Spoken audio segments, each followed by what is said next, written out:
अस्सलाम वालेकुम, क्या हाल चाल है आप सब लोगों का? ठीक ठाक है, खैरियत से? उम्मीद है खैरियत से होंगे। मैं भी ठीक ठाक हूँ, खैरियत से हूँ।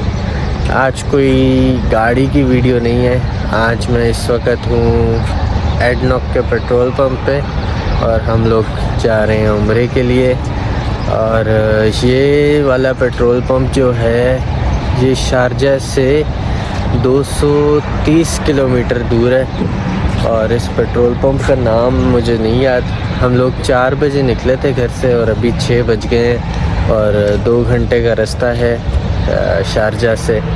शारजा में भी कॉर्निश के पास से। तो यहाँ पे मौसम फ़िलहाल बड़ा मज़े का हो रहा है। ठंडी ठंडी सी हल्की हल्की हवा चल रही है। पीछे सनराइज़ होने वाला है और सामने की तरफ प्लेन रेत है, बिल्कुल प्लेन सीधी सीधी सी रेत है। और वो ऐसा होता है ना, कोई टीले वगैरह बने हुए हो, वैसा कुछ भी नहीं है, बिल्कुल सीधी सीधी सी रेत है। और उसके आगे उस तरफ तो मेरा ख्याल है पानी है और वो आइलैंड वगैरह बने हुए जो भी है। तो अभी हमारा सफ़र एक तरह से शुरू ही हुआ है। तो आगे का सफ़र हम लोग और भी है, बहुत रास्ता पड़ा अभी बॉर्डर पे जाने के लिए। मेरा ख्याल है 300 किलोमीटर और रास्ता है। तो फिर हम लोग अभी यहाँ से अपना सफ़र शुरू करते हैं। शुरू कर चुके हैं हम आप लोगों के साथ, अभी शुरू करते हैं। फजर की नमाज़ हमने पढ़ ली है, तो अभी आगे का रास्ता देखते हैं कितना बाकी है और कैसे गुजरेगा।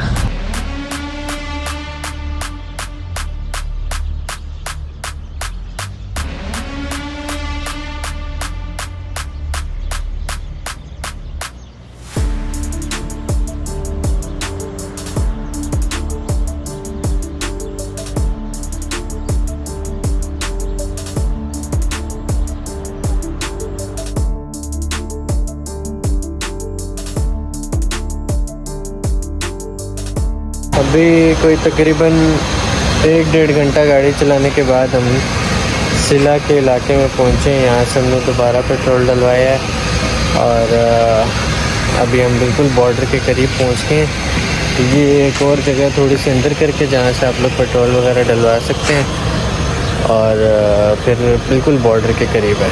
तो फिर अभी हम बॉर्डर पहुँचने वाले हैं, तो फिर बॉर्डर पर मिलते हैं। इस पेट्रोल पंप पे ऐसा कुछ भी नहीं है खाने पीने का या कोई भी चीज़ें, बिल्कुल खाली खाली सा है। लेकिन ये पेट्रोल पंप इस लिहाज से अच्छा है कि अगर आपने वॉशरूम वगैरह जाना है तो ये इलाका खाली खाली सा रहता है, इतने लोग आते नहीं हैं यहाँ पे।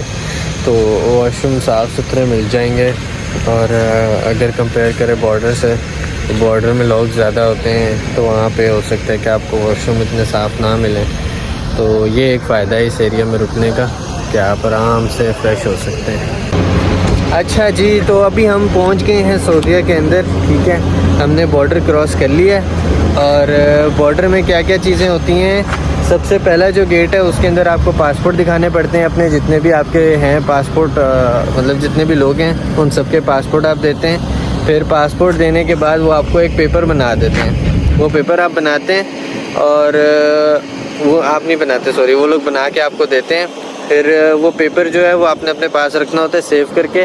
फिर अगला जो उसका गेट आता है ना, अगले जहाँ पे वो रोकते हैं, कुछ ऐसे बीच में है जहाँ पे आपको रुकना नहीं है, आपको बस जाते रहना है। तो फिर जब आप रुकते हैं अगले वाले में, तो वो है फिंगरप्रिंट वाली जगह। वहाँ पे वो आपसे पूछते हैं कि ये स्लिप दिखाएं, स्लिप दिखाते हैं। फिर वो पूछते हैं कितने लोग हैं, इतने लोग हैं। फिर वो पूछते हैं फ़र्स्ट टाइम है, फिर आप बताते हैं हाँ जी फ़र्स्ट टाइम है हमारा। फिर वो आपको बोल देते हैं कि ये स्लिप मेरे पास रहेगी, आप जाएँ अंदर फिंगरप्रिंट करवा के आएँ और फिर ये आके स्लिप ले लें। तो वो अंदर जाते हैं, फिंगरप्रिंट करवाते हैं, पासपोर्ट दिखाते हैं, उसमें वो एंट्री करते हैं। फिर आप जो पासपोर्ट है वो बाहर लेके आते हैं, जिनको आपने स्लिप दी होती है वो फिर आपको स्लिप देते हैं वापस, और वो स्टैंप लगा देते हैं उतने लोगों की जितने लोग होते हैं। ठीक है, फिर वो आपने लेना है। फिर आपने अगले गेट पे जाना है, वहाँ पे आपकी गाड़ी की इंश्योरेंस होती है और किस्सा ख़त्म हो जाता है। मैं यहाँ पे मेरा फ़र्स्ट टाइम है, लेकिन मैं आने से पहले बहुत सारी वीडियोस देखी हैं। लोग कहते हैं ये चीज़ चाहिए, वो चीज़ चाहिए, ये चाहिए, वो चाहिए। कुछ भी नहीं चाहिए आपको असल में हम लोगों ने एहतियातन सारे प्रिंट आउट्स भी ले लिए थे, लेकिन वो प्रिंट आउट्स की भी कोई ज़रूरत नहीं पड़ी। आपके पास आपका ओरिजिनल पासपोर्ट कॉपी होना चाहिए, ओरिजिनल पासपोर्ट होना चाहिए, ओरिजिनल एमिरेट्स आईडी होनी चाहिए, गाड़ी का मुल्किया होना चाहिए, लाइसेंस भी यहाँ पे कोई नहीं पूछ रहा। और बस ये चीज़ें चाहिए, बाकी और कुछ भी नहीं चाहिए ना। उन्होंने कुछ पूछा, सब वो लोग पासपोर्ट के अंदर से देख लेते हैं सिस्टम से। तो आप लोगों को कोई प्रिंट आउट से नहीं चाहिए, एहतियातन रखना है तो रख लें, हो सकता है मांग लें, लेकिन वैसे कुछ भी नहीं चाहिए ऐसा। तो ये रिक्वायरमेंट है यहाँ पे इमिग्रेशन क्रॉस करने की, बॉर्डर क्रॉस करने की। और फिर बॉर्डर क्रॉस करके अगर आप रियाज वाली साइड पे जाते हैं तो वहाँ पे ट्रक का बहुत रश है, क्योंकि वहाँ पे मेरा ख्याल है कुछ टोल है या क्या है, वहाँ पे वो पुलिस वाले खड़े होते हैं, तो उन्होंने रोका होता है पूरे ट्रक वालों को, तो उससे बहुत रश बन जाता है। तो अगर आप वो एग्ज़िट मिस करके सीधा आ जाएँ और इस रोड से जाएँ तो ये आपको छोटा भी पड़ता है और इजी भी हो जाता है। और ये आपको पहला पेट्रोल पंप आता है, इसमें यहाँ पे ये रेस्टोरेंट वगैरह भी हैं और ये पीछे वॉशरूम है। वॉशरूम की फीडबैक ज़रा अच्छी नहीं आई है, लेकिन अगर ज़रूरत है तो फिर इस्तेमाल कर लें, और फिर और कोई ऑप्शन नहीं होता ना कभी कभी बंदे के पास। तो पेट्रोल शेट्रोल भी हो जाता है और ATM भी है यहाँ पे। ये किधर गया, ये ATM भी है, तो कोई सब चीज़ें हैं इधर, तो परेशान नहीं होना। अभी हम यहाँ से डायरेक्ट जाएंगे रियाज, 6 घंटे की ड्राइव है, तो फिर रियाज पहुँच के मिलते हैं। रास्ते में कहीं रुकेंगे खाना खाने के लिए, नमाज़ पढ़ने के लिए, तो तब मिलते हैं। चलो अच्छा जी, टाइम इस वक्त हो गया है 9:30 और UAE के टाइम के हिसाब से 10:30 हो गए हैं। तो अभी हम यहाँ पे रुके हैं, मतम बुखारी नाम है इसका। यहाँ पे हम रुके हैं नाश्ता करने के लिए, और ये भी एक पेट्रोल पंप है, जैसा कि आप लोग देख सकते हैं। यहाँ पे ये पेट्रोल पंप है और यहाँ पे ये टायरों वाले हैं, और यहाँ पे ना एक ये सिम वाला भी है, लेकिन ये पता नहीं ना क्यों बंद है। वो मैंने ये बुखारी वाले से पूछा है कि भाई ये बंद क्यों है, ये चलेगा नहीं या कुछ होगा नहीं, तो उसने मुझे कहा है कि वो अंदर ही सो रहा होता है, तो उसका दरवाज़ा खटका दो तो जाग जाएगा। तो दरवाज़ा मैंने 4 दफ़ा खटका लिया, वो भाई पता नहीं सो गया है, खो गया है। जूते तो पड़े हुए हैं उसके, ऐसा और ट्राई मार लेते हैं। बशीर भाई, बशीर भाई सिम दे दो। बशीर भाई सिम ही नहीं देना चाह रहे हैं, देखते हैं अभी क्या करते हैं। अभी ये मेरे घर वाले अंदर जाके बैठे ही थे, उससे मैं पूछ के गया हूँ कि नाश्ते में क्या है, कहते हैं चने हैं, ये है वो है, और पता नहीं क्या क्या बोला, क्या चीज़ें हैं। मैंने बोला ठीक है। घर वाले अंदर जाके बैठे हैं तो बोलता है कि चने ख़त्म हो गए, माश की दाल खानी है तो बताओ। अब भाई ऐसे ना किया करो यार, सुबह सुबह बंदा नाश्ता करने के लिए आता है, फिर ऐसी फुटी सीधी हरकतें हो जाती हैं। चलो कोई और जगह ढूंढे। अच्छा जी, कोई तकरीबन मेरा ख्याल है 2.5 घंटे गुजारने के बाद हम लोगों को कोई ऐसी ढूंढने के बाद मुख्तलिफ़ जगहों पे हम रुके हैं, ढूंढी है जगह, कोई ऐसी जगह मिली है जहाँ पे फैमिली के साथ हम आराम से खाना खा सकते थे। तो हम लोगों ने खाना खाया है। 2.5 घंटे गाड़ी चलाई है लगातार और अच्छी स्पीड पे चलाई है, फिर भी 2.5 घंटे लगे हैं, और फिर जाके हमें ये मिली है जगह। तो हमने अभी खाना खा लिया पाकिस्तानी रेस्टोरेंट से, और फिर अभी हम ज़ोहर की नमाज़ पढ़ेंगे।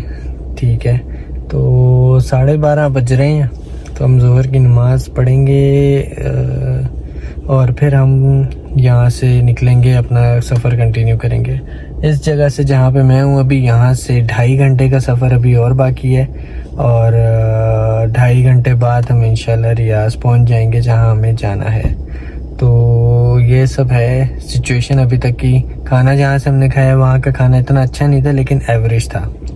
और दूसरी बात ये है कि बॉर्डर गुजारने के बाद जो मैंने आप लोगों को 2 पेट्रोल पंप दिखाए थे, वो पेट्रोल पंप गुजारने के बाद 2 घंटे कम से कम कोई पेट्रोल पंप बीच में नहीं आता है। तो कोई रिस्क लेने की ज़रूरत नहीं है। बॉर्डर गुजार के जो पेट्रोल पंप नज़र आता है वहाँ से अपना टैंक फुल कराएं और अपना सफ़र कंटिन्यू करें। ऐसे नहीं करना है कि आधा पड़ा हुआ है आधा बाद में करा लेंगे, क्योंकि खुदा न खास्ता अगर आपकी फ्यूल एवरेज अच्छी नहीं है और 2 घंटे तक पेट्रोल पंप नहीं मिला और पेट्रोल ख़त्म हो गया तो आप स्ट्रैंडेड हो जाएंगे सड़क पे। फिर आपको कोई बचाने वाला, कोई आपके लिए रुकेगा नहीं, क्योंकि यहाँ पे फ्रॉड भी इस तरह के हो सकते हैं जिसमें वो कहें कि भाई हमारा पेट्रोल ख़त्म हो गया तो हमें पैसे दे दें, ये सब हो। तो इस तरह की चीज़ें बहुत हो सकती हैं, तो इसलिए आपकी कोई हेल्प भी नहीं करेगा, तो इसलिए आपको फिर बहुत मुश्किलात का सामना करना पड़ेगा। तो इसलिए मैं कह रहा हूँ कि जो 2 पेट्रोल पंप आते हैं वहाँ से पेट्रोल डलवाएं और फिर अपना सफ़र कंटिन्यू करें, वरना पेट्रोल नहीं मिल रहा रास्ते में।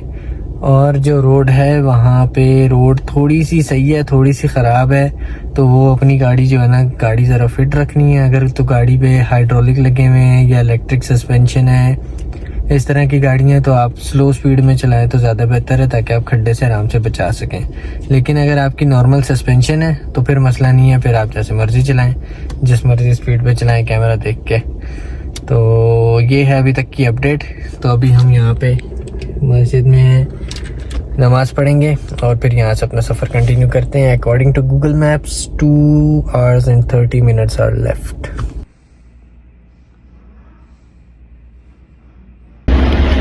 अच्छा जी, हम लोगों ने रियाज का सफ़र पूरा कर लिया था। हम रात में यहाँ पे रुक गए थे और ये थोड़ी सी ऐसी सी बिल्डिंग में रुके थे, किसी के घर पे आए हुए थे, और फिर हम सो गए थे खाना वाना खा के। फिर कोई होश नहीं रहा कि क्या हो रहा है ज़िंदगी में। तो अभी चाबी गुम गई है, गाड़ी की चाबी नहीं मिल रही, मिल गई। तो अभी हम यहाँ से निकल रहे हैं और हमने यहाँ से डायरेक्ट जाना है मदीना के लिए। तो अभी ये गाड़ी की पैकिंग दोबारा से करनी पड़ेगी, बहुत कचरा हो गया डिग्गी में, और फिर हम तेल पानी चेक करके तो फिर यहाँ से निकलते। अरे दरवाजे में स्टॉपर नहीं लगा हुआ, जी मुसीबत है यार ये। तो अभी यहाँ से सब चीज़ें चेक चुक करके तो फिर निकलते हैं। ओके जी, रियाज से निकल के 200 किलोमीटर गाड़ी और चलाई है, और रियाज से जैसे ही निकले ना आप लोग, फिर से पेट्रोल वगैरह डलवा लें, क्योंकि रास्ते में ना सारे लेफ़्ट साइड पे आते हैं पेट्रोल पंप, राइट साइड पे कोई नहीं आता।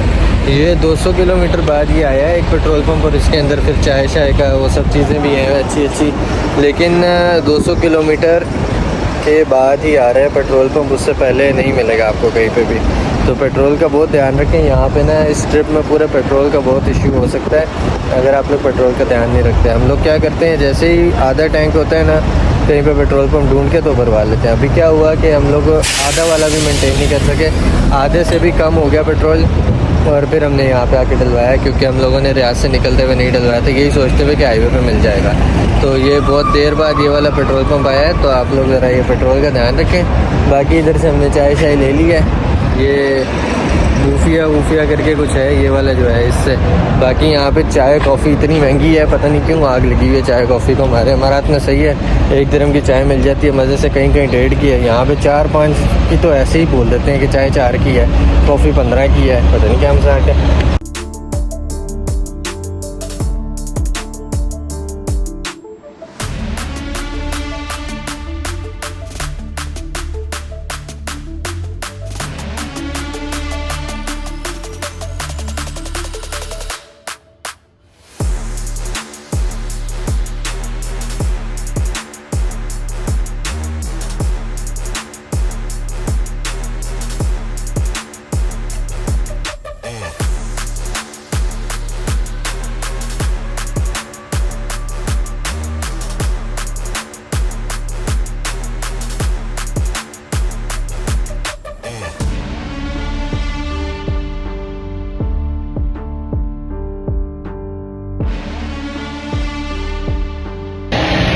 जी, एक और स्टॉप आ गया है। अभी भी 3 घंटे और 30 मिनट का रास्ता बाकी है, और हमने फिर ये एक पेट्रोल पंप पे और स्टॉप लिया है।